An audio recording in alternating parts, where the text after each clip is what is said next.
नमस्कार, मैं सविता और आप देख रहे हैं नजर इंडिया न्यूज। विद्यार्थियों द्वारा ऑनलाइन जमा की जाने वाली विवेकानंद कॉलेज मैहर की एडमिशन फीस में कृष्णा कंप्यूटर के मालिक नमन सोनी द्वारा लाखों रुपए का घोटाला किया गया है। अखिल भारतीय उपभोक्ता उत्थान संगठन को मिले सबूतों के अनुसार कृष्णा कंप्यूटर ने एडमिशन फीस में धोखाधड़ी से कॉलेज का तो केवल पैसा हड़पा है, लेकिन शिकार हुए विद्यार्थियों में लड़कों का पैसा मारा है और कई लड़कियों का तो भविष्य बर्बाद कर दिया है। हमारे क्राइम रिपोर्टर अरुण चौरसिया ने कृष्णा कंप्यूटर के फीस घोटाले से शिकार हो चुके 6 विद्यार्थियों के सबूत खोजे हैं। ये 6 विद्यार्थी हैं सरस्वती, पूनम, आयशा, साहिबा बानो, आदर्श गुप्ता, शिवम कुशवाहा। ऑनलाइन में विद्यार्थियों के फीस में धोखाधड़ी करने के 3 तरीके हैं। एक तरीका है फर्जी संबल कार्ड लगाना, दूसरा तरीका है पैसा जमा करने के फर्जी रसीद विद्यार्थियों को देकर पूरा पैसा हड़पना और तीसरा तरीका है फीस लेकर जमा न करना। विवेकानंद कॉलेज की विद्यार्थी सरस्वती, आंचल, आयशा और आदर्श गुप्ता के साथ फीस धोखाधड़ी संबल के द्वारा की है। संबल लगाने पर कॉलेज की फीस 10 रुपये, पोर्टल चार्ज 790 रुपये, कुल मिलाकर विद्यार्थी को 800 रुपये देना होते हैं। नमन ने सरस्वती को बिना बताए फर्जी संबल लगाकर सरस्वती से 2750 रुपये लिए और 1900 रुपये मार दिए। आइए अब हम बताते हैं नमन सोनी की धोखाधड़ी पर सरस्वती ने क्या कहा। मेरा नाम सरस्वती है। मैंने विवेकानंद कॉलेज में एडमिशन लिया मैहर में, बीकॉम फर्स्ट ईयर। मैंने रजिस्ट्रेशन के 400 रुपये दिए और एडमिशन फीस 2750 रुपये दी।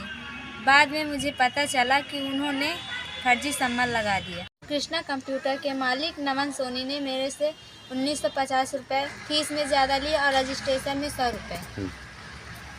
आपको ये कब और कैसे पता चला कि पैसा ज़्यादा लिया? मुझे ये पता चला तब जब मैंने सेकेंड फीस की पूछताछ की।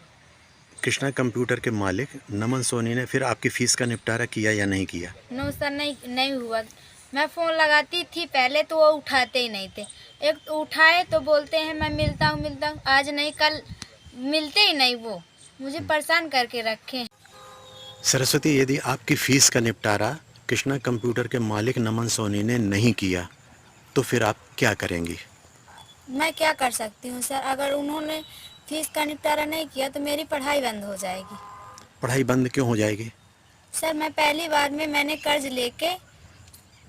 लेके फीस जमा की थी और दूसरी बार मेरी कर्ज लेने की भी स्थिति नहीं है। तो अब आप क्या करेंगी? सर, अब मैं क्या कर सकती हूँ? मेरे पिताजी नहीं है और माताजी हैं। मैंने पहली बार में ही कर्ज लिया था और दूसरी बार मैं कर्ज लेने की स्थिति में नहीं हूँ। तो अब क्या होगा आपकी पढ़ाई का? सर, अब मैं क्या कर सकती हूँ? मैं घर में बैठ सकती हूँ और सर अब कुछ नहीं कर सकती हूँ। सर, मैं क्या बताऊँ, नमन सोनी ने फीस का लफड़ा कर करके बहुत सारे बच्चों की जिंदगी बर्बाद कर दी। आयशा की संबल कहानी दर्दनाक है। आयशा ने एमए में एडमिशन लेना चाहती थी। नमन ने आयशा से बोला कि संबल लगाने पर फीस कम हो जाएगी। स्वयं नमन ने 500 रुपये संबल कार्ड बनवाने का जिम्मा लिया। संबल नियमों से अनजान आयशा ने नमन को 500 रुपये दे दिए। जब बहुत दिनों तक एडमिशन नहीं हुआ तब आयशा ने नमन को बार बार फ़ोन लगाया पर नमन ने फ़ोन नहीं उठाया। कृष्णा कंप्यूटर के चक्कर काटते काटते एमए में एडमिशन की तारीख समाप्त हो गई। अंततः साल बर्बाद होता देखकर मजबूरी में आयशा ने 4th ईयर में एडमिशन लेकर पढ़ रही है। इसी तरह मैहर निवासी आदर्श गुप्ता के एडमिशन में नमन सोनी ने जो संबल लगाया है वह ग्राम वीरपुर, तहसील ऊंचैहरा, जिला सतना की सुश्री गायत्री सिंह का संबल लगाकर नमन ने पूरी फीस डकार ली है। इसी तरह शिवम कुशवाहा से नमन सोनी ने रजिस्ट्रेशन के 6000 रुपये लिए। इसके अलावा 4000 रुपये और मांगे। बाद में रसीद में पकड़ में आया कि केवल 1600 रुपये फीस जमा की हुई थी। आइए वीडियो के जरिए हम दिखाते हैं कि शिवम और शिवम की मां ने नमन सोनी की धोखाधड़ी कैसे पकड़ी। कुल कितनी जमा की? 6000 जमा किया। 6000 जमा किए। और फिर मेरे से 4000 वो मांगे जाते। तो मतलब वही लड़का जो नाम का है ये बताया, अमन। तो मैं बोली आपसे कितना मांगे? और 4000 और मांगे। मैं बोली फोन से कहे कि आंटी 4000 और दे दो। तो मैं गर्म हो गई। मैं कहूँ ये कौन सा कॉलेज है कि 10,000? वहाँ तो गरीबों के लिए है कि सरकारी है तो 10,000 लग जाएगा तो कोई गरीब की लड़की वहाँ लड़का एडमिशन न करवा पाएगा। तो कैसे मेरे को पहले वो 6,000 वाली रसीद दो, फिर मैं देती कैसे आंटी वो निकलेगी जब दूँगी, मैं कहूँ कुछ 4,000 की बात ना करना, पहले 6,000 की रसीद निकाल के दो मेरे को। फिर वो बोले कि हो गया आंटी। फिर मैं अपने बहनों को भेजी, बहन के लड़का को, मैं कहूँ जाके समझ के आओ। वो बोले वो जनवरी फरवरी की फ़ीस। मैं कहूँ तुम फीस लेने वाले कौन होते हो? जब इस वहाँ लगेगी जब कोई फीस तो मैं स्कूल में दूँगी, तुम ऑनलाइन में थोड़ा दूँगी, वहाँ कॉलेज में दूँगी। और तुम जो मेरी रसीद है ये जो ये एडमिशन करवाओ उसकी मेरी रसीद दो। फिर वो ना दिया, कई दिन तक हो गया, ये मतलब गरम हुआ। मैं इससे बोली गरम ना हो गया, लड़का है ना, समझदारी की बात है, मैं उससे समझ लूँगी। फिर मैं कई दिन हो गया उससे फ़ोन लगाई, कहीं मेरा भाई ले लिया पैसा। मैं कहाँ इससे पूछी तुम कहाँ पैसा दिए हो? कहाँ वहाँ वो जो दीदी रहती है उसके हाथ में दिया हूँ पैसा।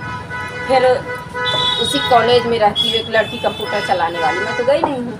मैं कहा चल ठीक है। जब इसकी रसीद निकली तो 1,600 की निकली, तो मैं कहूँ मेरे को 4400 चाहिए। फिर वो ऐसे कहने लगा ना दूंगा ये वो।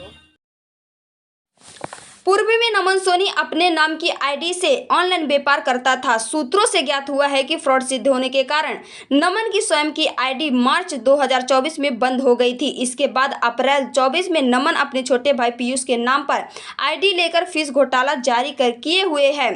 इससे स्पष्ट है कि ऑनलाइन फ्रॉड रोकने के लिए आईडी बंद कराना समस्या का हल नहीं है। जब तक नमन जैसे धोखेबाजों को सजा नहीं मिलेगी तब तक नमन जैसे फ्रॉड करने वाले आईडी बदल कर ऑनलाइन फ्रॉड करते रहेंगे।